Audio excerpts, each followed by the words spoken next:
Good evening, ladies and gentlemen. This is Edgar again. We're going to do the second part of this VLF LT-72 video. This is, right now you're looking at the VLF receiver. It's my little pocket receiver. And see it a little better on this. You see the little headphone element. See the volume control, the peak indicator. It's kind of obscured by this little bread tie. And it's there. We'll try the lighting without the bench lights. Okay, it's too dark. Okay, pretty much the way I had it in the last video where I demonstrated the transformer at the kitchen table on the workbench in my bedroom. And here we go. I'm going to enter into it and we'll start. Okay, I got the loops behind me, and I forgot to mention in the first part of the video, the loop is 12 turns, 14 gauge wire. We mentioned those facts. The fact I didn't mention is that the loop is approximately 8 inches by 11 inches. So, like I said before, it is a pretty small aperture loop. And sitting on the floor behind me, not sure what the impedance it is that it's presenting to that 8 ohm winding, so we won't guess. We'll just go by what the calculated values are for the secondary, which of course is primary in the way that it's normally used with a PA transformer for public address system speakers on a 25 volt or 30 volt line. Might as well go over the ratios. I tried to estimate the ratios on that last video while I was narrating, which was a bad move. Kept getting my impedance and my voltage ratios confused with each other. The voltage ratio is the same as the turns ratio, but the impedance ratio is the square of the voltage ratio. So the voltage ratios are not that great, but once you square the voltage ratio, it becomes a pretty large number. So the tap I use, my most effective tap is 3.2K, and that's a 20 times voltage ratio between 8 ohm winding and 3.2K winding, which comes out to be a 400 times impedance ratio. You get 8 ohms on the in, and you get 3.2K out. Loop's probably presenting less than 8 ohms, so it won't be that high coming out. The transformer in the receiver, it's a 1K primary and a 200K secondary. That comes out to a voltage ratio of 1 to 14.1. Now I'm going by the 3.2K setting and not the 200 ohm as you're looking at, but when I calculate the values for the most effective setting, we've got a and then we've got a voltage ratio of 20 at the loop transformer, 14.1 at the receiver input transformer. That means we have a total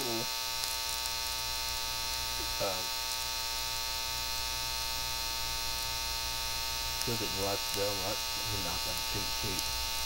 Let's see here.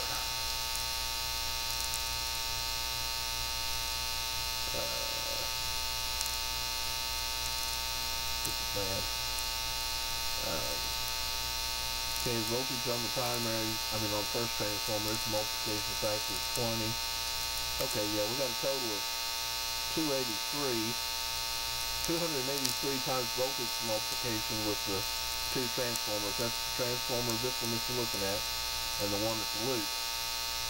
And I went for the total ratio, and I forget what it was. I didn't write it down, but it seems like it was a bit over 400 when you use the maximum setting of the 28.8K at the top, which I don't use, but if you did use it, you'd have a voltage multiplication of over 700 times. And now here's the fun part. You have a total impedance ratio of 80,000 times. So using this Atlas Sound LT-72 transformer at the loop, which if you're going to use one excuse me, if you're going to use one at the loop, I'd say put it very near the loop, then you won't have any problems with electrostatic noise pickup of the wiring.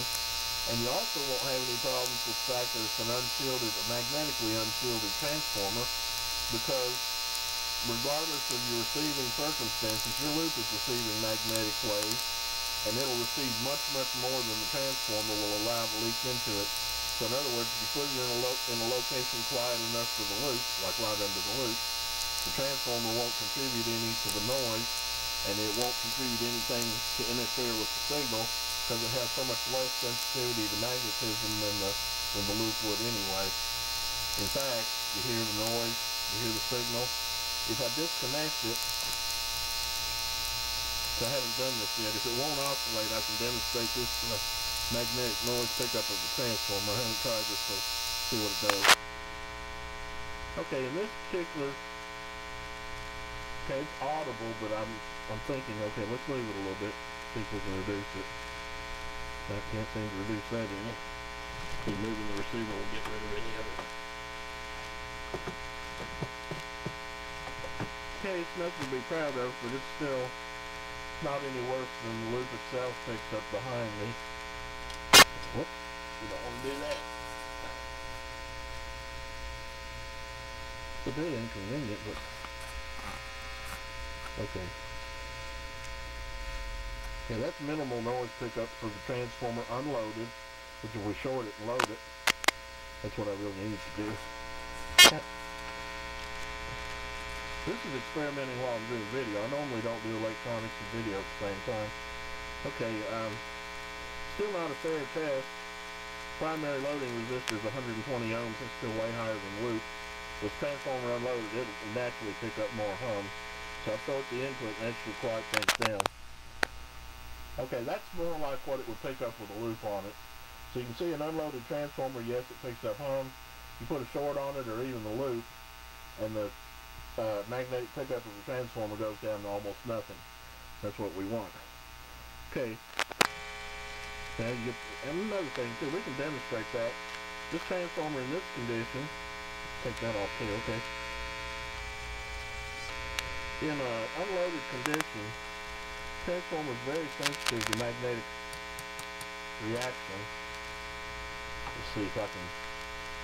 Because we're talking extreme low signal voltage levels anyway, and some of the magnetic effects can get really interesting, so see if I can demonstrate one. Okay, I'm starting to hear it in the phone. Let's get it real close. See, these tools are not even touching it, and they're not especially magnetized, and just the residual magnetism of these tools will get into it. See? No contact, except for my hand hit the red wire. You don't want to do that. You can see no contact, and it's still picking up the magnetic reaction. Now, do the same thing, same test with the A01 and shorted. See, we have a lot less pickup. So you don't even want to make a judgment on a transformer if it's unloaded, because it'll pick up more leakage flux. Go ahead and put the loop on it. Okay. See, a lot of high frequency component in that noise and the hum, and that's because we're only stepping it up. Let's see, I think minimum voltage. Okay, we're stepping up the voltage about 5 times. So we're operating the loop at a very much unloaded state. And as we go up the ladder in these taps, we'll put more of the loading on the loop and more damping, and it'll have less of the high frequency noise coming through. So that's the 200 ohm setting. It's 392. See, we're getting more of the lower frequencies, getting good there. Lightning, last time I looked, was still about 400 miles away.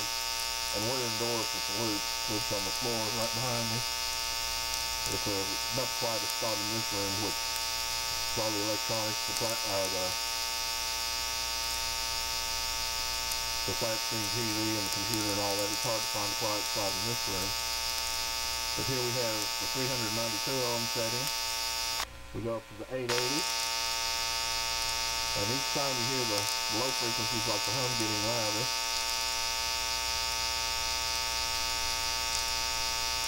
So now we go to the 1.6K. There's lots of hum, lots of split. This is my optimum setting, the 3.2K.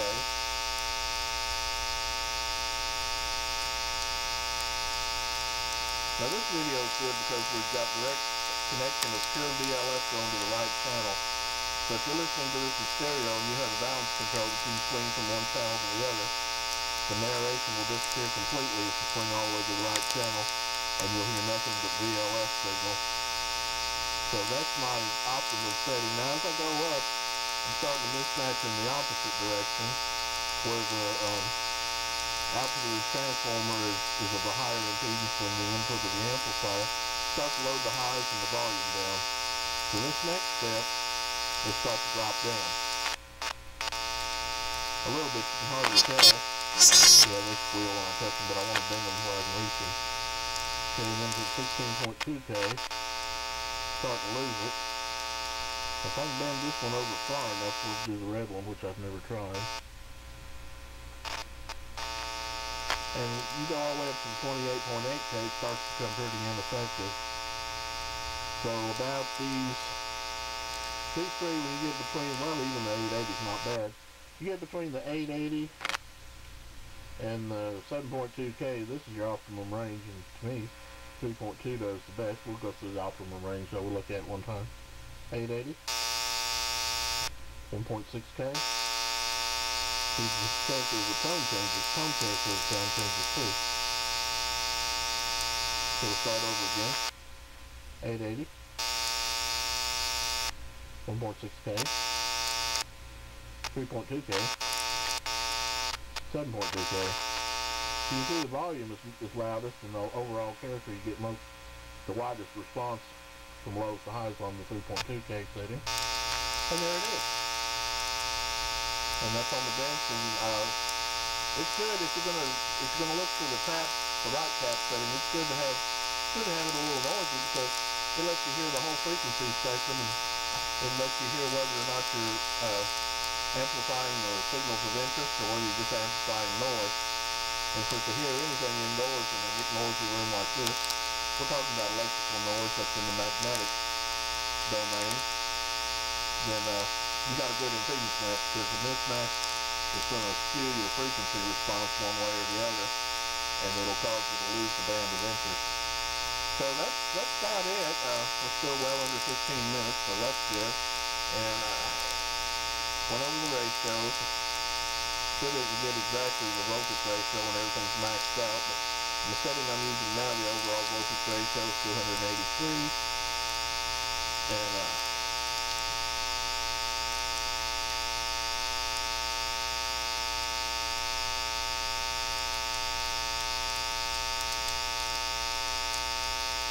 I'm pausing. I'm looking at my cheat sheet up.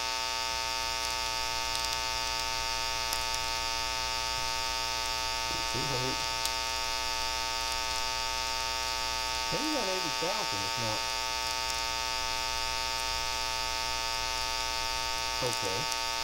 283 is the voltage, total voltage step-up ratio. I have to think about this because I didn't write all the information on the cheat sheet, so we'll start again. 283 times is the total voltage step-up between the two transformers. Total impedance step-up is 80,000 times. So when you max out the settings, and I didn't write either one down, but I remember them, the total voltage multiplication is over 700 times, and I'm thinking, still getting it wrong because the numbers don't multiply out, but I know one thing, the impedance ratio is 720,000 times when everything's maxed out. You take the square root of 720,000, yeah, I guess it might be around 700 times. Anyway, it's a very, very large amount of impedance ratio, and a good wide range with the 9 taps selectable.